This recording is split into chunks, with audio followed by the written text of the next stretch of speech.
Joe Gibbs Racing unleashes NASCAR fury in an unexpected turn of events. Joe Gibbs Racing's crew chiefs have stepped out to lash out at NASCAR, exposing a web of controversies and questionable decisions.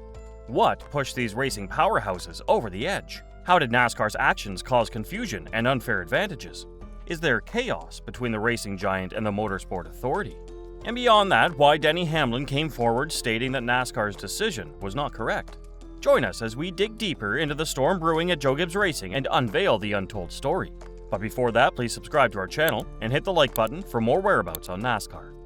Revving up the drama at Grant Park 220, NASCAR's latest spectacle turned out to be a double-edged sword, with a staggering 4 million viewers tuning in on NBC and Peacock. It was a roaring success and marked NASCAR's highest viewership in 6 years on NBC.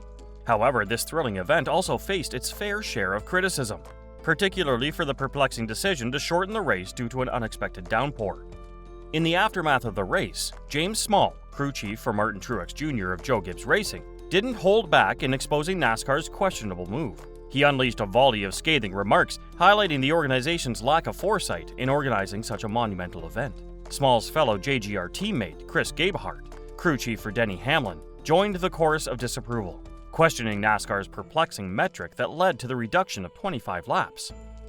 As the dust settled, the crew chiefs from Joe Gibbs Racing took center stage, sharing their first-hand accounts of the race day chaos and voicing their discontent with NASCAR's sudden change of plans.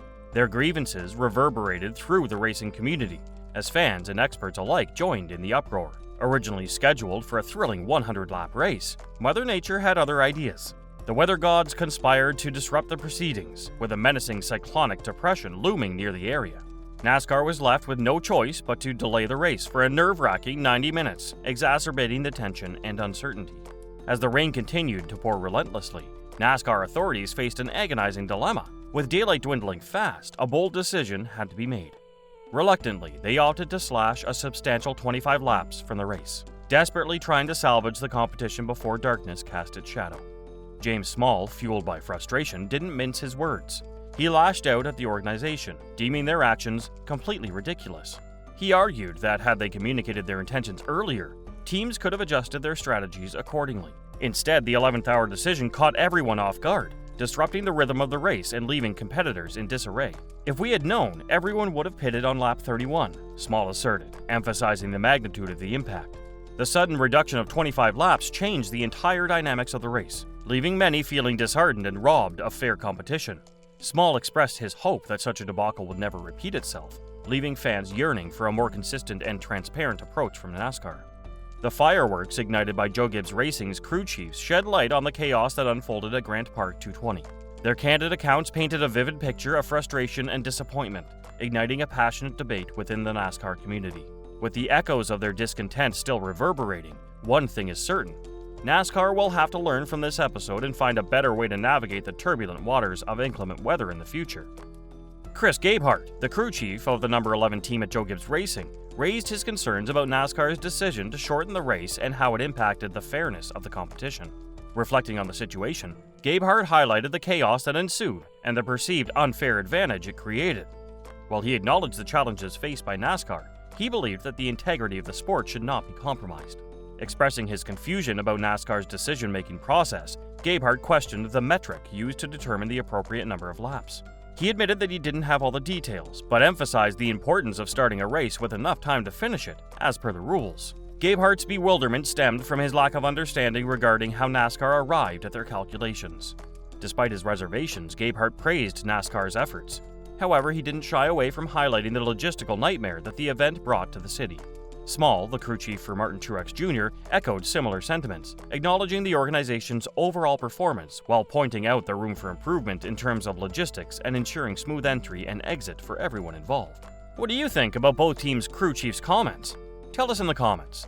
Also, don't forget to subscribe to our channel and click the bell button for more updates. Chaos unfolded at the Chicago street race as NASCAR made a last-minute decision that left drivers and fans in a frenzy. Originally scheduled for 100 laps, the race faced delays due to inclement weather and wet track conditions, pushing the start time back by 90 minutes. As darkness loomed, NASCAR made the controversial call to shorten the race to 75 laps, catching many off guard when they announced it on lap 47. The decision sparked a mixed reaction among drivers and fans. with some feeling that it was unfair to alter the rules midway through the race.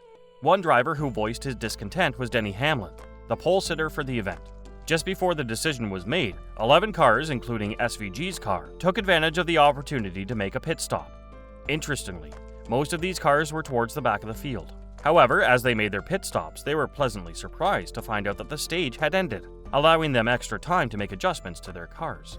This turn of events had a significant impact on the race dynamics.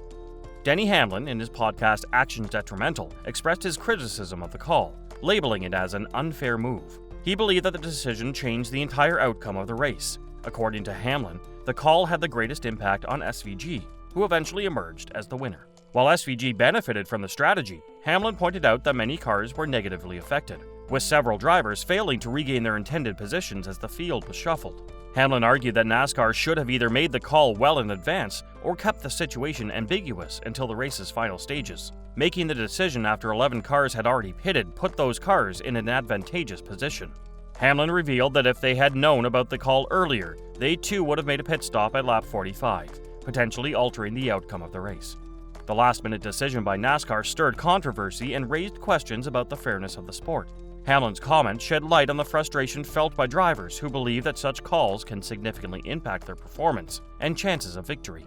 Denny Hamlin didn't hold back as he opened up about the real culprit behind his disappointing performance at Grant Park. The Xfinity race had already been called off due to unfavorable weather conditions, and the Cup race faced delays as well. Once the race finally started, the track proved treacherous, even with wet weather tires. Cars were sliding around, leading to a series of crashes throughout the event. However, many drivers managed to continue their runs, showcasing their resilience on the challenging track. Another driver who stood out amidst the chaos was Kyle Busch.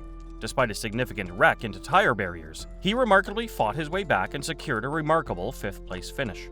Meanwhile, Denny Hamlin, starting at the pole position, faced his fair share of difficulties during the race and narrowly missed out on a top 10 finish, settling for 11th place. During the Actions Detrimental podcast, Hamlin shed light on the true culprit for his underwhelming performance, the challenging weather conditions. Hamlin compared his impressive performance during the dry qualifying run to the unpredictable and slippery conditions he encountered during the race. Reflecting on the race, he admitted, "And we were in the dry just so fast in the wet. I was a barrier machine. Well, I got in there once." His frustration was evident as he expressed his struggles adapting to the wet track surface. Moreover, Hamlin took a moment to highlight the challenging circumstances faced by the city of Chicago over the race weekend. He acknowledged that the region had experienced a prolonged period without rain, essentially enduring a full-on drought. However, just when it seemed like the weather couldn't get any worse, a hurricane-like system hit the area, leaving chaos in its wake. While not an actual hurricane, the system appeared menacing on radar, spinning like a pinwheel. Hamlin's candid remarks showcased his frustration over the adverse weather conditions and the impact they had on his performance. Despite his struggles, he provided insight into the challenging situation faced by both drivers and the city of Chicago, highlighting the tumultuous nature of the race weekend. While the event staff garnered significant popularity and acclaim, Small emphasized that there are valuable lessons to be learned and improvements to be made. The success of the race should serve as a stepping stone for NASCAR to enhance various aspects of its operations and make future events more seamless and enjoyable for all stakeholders. So that's all we've got for today. We hope you enjoyed it. Tell us what you think of the video in the comments below, and don't forget to subscribe to our channel. We hope to see you in the upcoming video.